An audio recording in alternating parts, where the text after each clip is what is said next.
In today's video, I'm going to teach you how to set a task as in progress in ClickUp. By the end, you'll be able to confidently move a task into the in progress status so your team knows exactly what you're working on.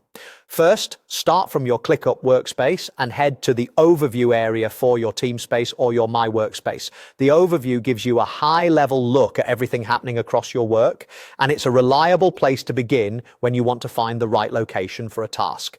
Next, click into the space that contains the work you're managing. Spaces are the highest level of organization for your projects, folders, lists, and tasks.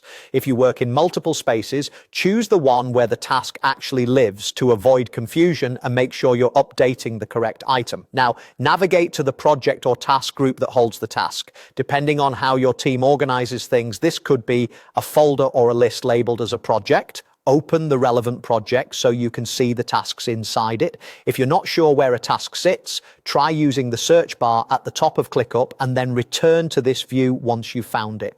Open the task you want to update by clicking its title. This brings up the task details. In the task window, look for the status indicator near the top, typically next to the task name. It's color-coded and shows the current state of the task, such as to do, in progress, or done. Statuses can vary by space, so the exact naming and colors might be slightly different in your workspace. Click the current status to open the status menu, then choose In Progress. As soon as you select it, the label will update to In Progress, and the color will change to match your workspace's status theme. This change signals to your teammates that active work has started.